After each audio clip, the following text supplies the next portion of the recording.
Hey you guys, welcome back to my homestead. It's Friday, chat day. So I thought I'd talk to you guys today while I clean out, I just want to sort through these maple seeds. The kids and I went to a friend's farm and harvested them all. So I'm just gonna... Mom, can I have a cup? Yes, you can have a cup. Pull out the ones here. Oh, it's hard to see, but some of them are already sprouting. There you go, you can see. And then I'm gonna pull the ones out that are already sprouted and I'm gonna separate them out and then keep the other ones. I've been taking them in and out of the refrigerator just to simulate kind of our cold nights and warm nights. But anyway, I thought today's Friday chat, I thought we should talk about how to become a homesteader. What does it even mean to be a homesteader? And how to do that if you don't even have land. Like if you're still in the city, or if you only have a tiny area that you can work with, or you just don't even know where to begin. So I thought we would just chat about that for a few minutes.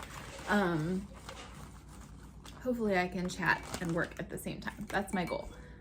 And if I don't get done, I have a friend coming over, so maybe she wants to help. So first of all, I know a lot of people have different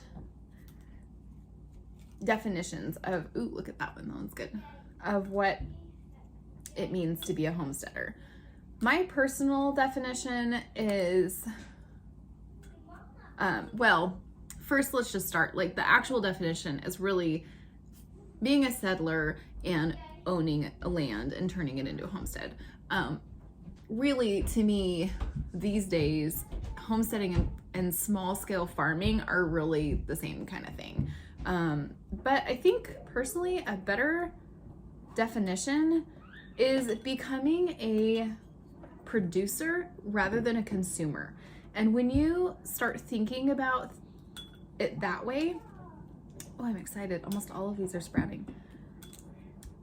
Then it sort of broadens your prospects a little bit. So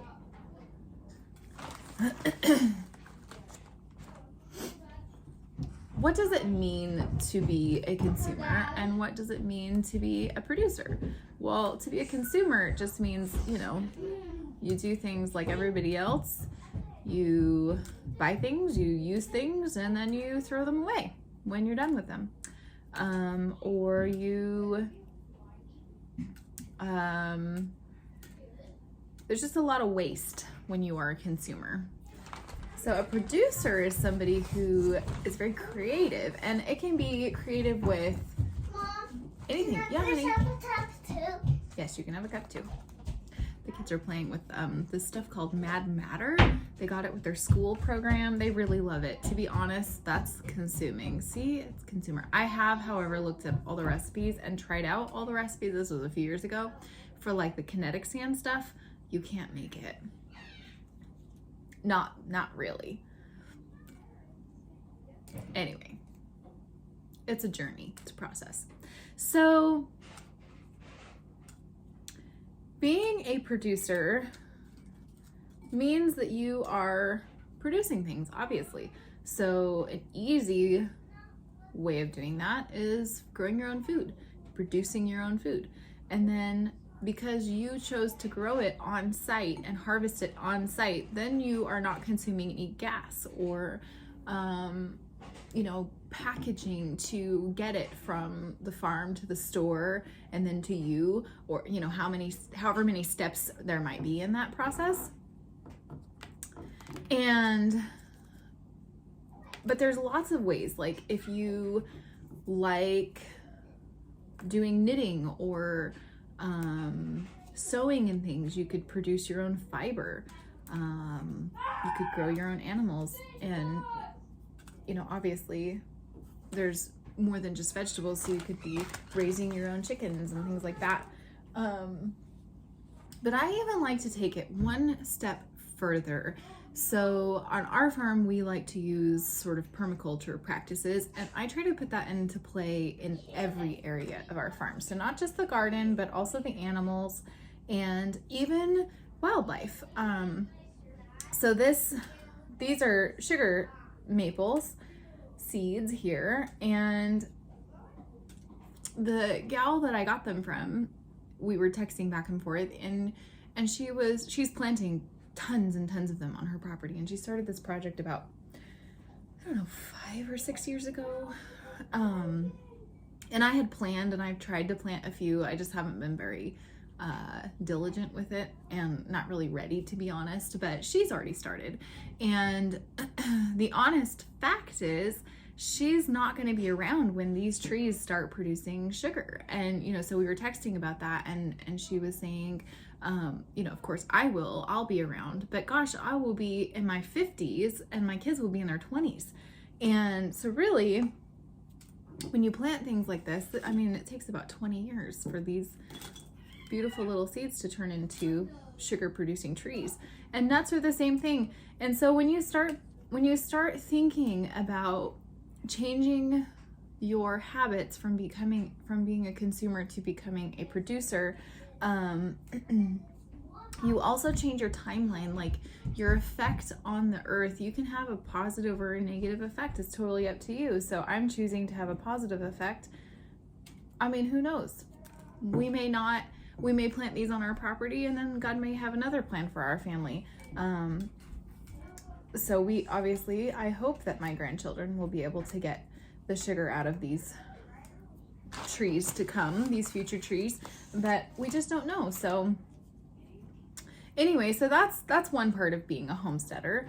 Now, you might not have room to grow gigantic maple trees on your property, and you may not even have property at all. So then what do you do? Well, it's not really any different. And I started homesteading way before, like when I had an apartment in town. Excuse me, now that town is not quite as little as it used to be now, but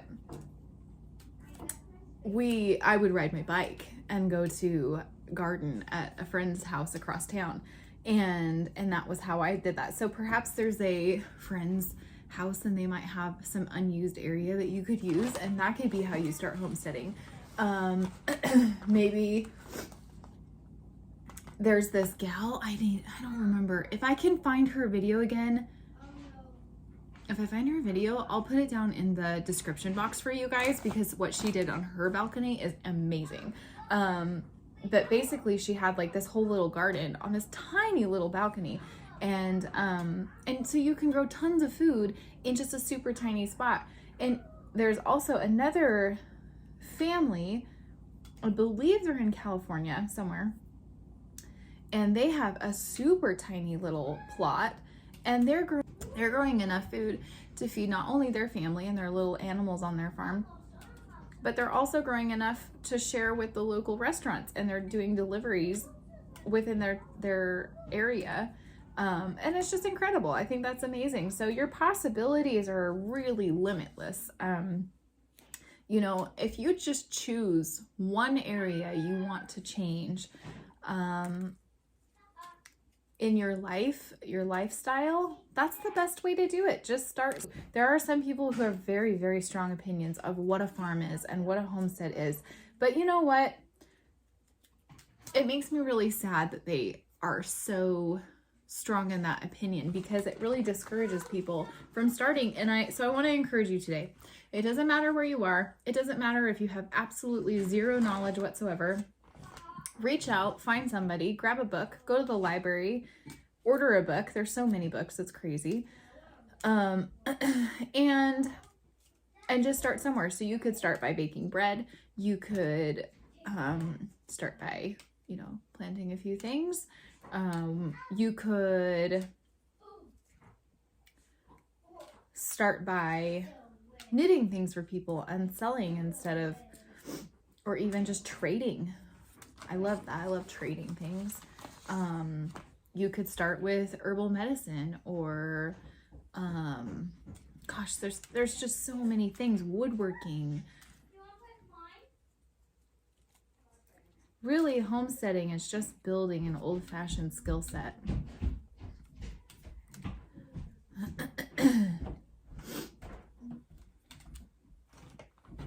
So I hope that helps you. Look at all these. I'm getting so many. I'm excited.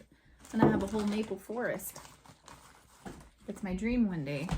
Well, I have great many dreams, but one of my dreams is to go to New England when all the fall colors are in bloom. I just think that would be so beautiful.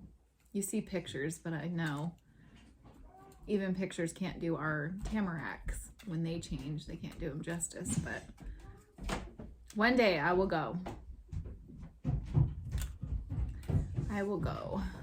But I might have to make multiple trips because I also want to eat pawpaw out of the forest there too. And I'd love to harvest seeds and bring them back. Or even, yeah, I think that would be super great. I have lots of plans, guys. It's gonna be fun. Hang on to your seats because it's gonna be an exciting adventures around here. I'm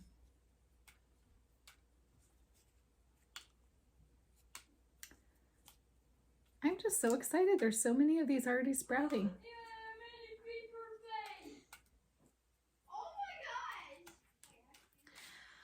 Well, anyway, that's the chat for today. I hope that it helps you. I hope it encourages you to get going wherever you are.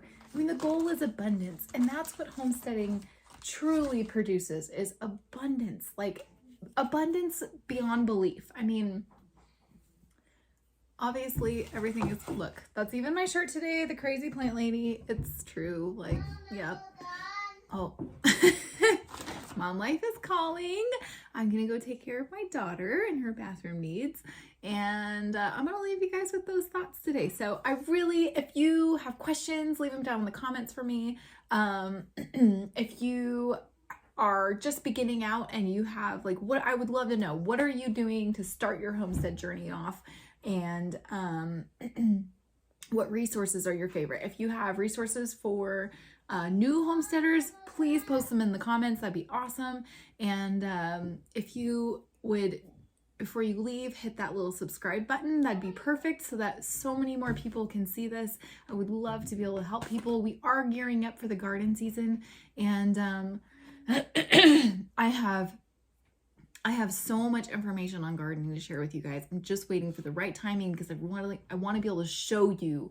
And so we'll be talking about permaculture and back to Eden gardening, layering and no-till methods, and I mean, you name it, we're going to talk about it. I have put all of those methods to the test, and there's some things you guys need to know, and especially before you start yours. So yeah, I hope that you guys keep on joining me, and I am so thankful for each one of you. So I hope you guys have a wonderful weekend, and I'll see you guys again next week. Thanks for joining me today.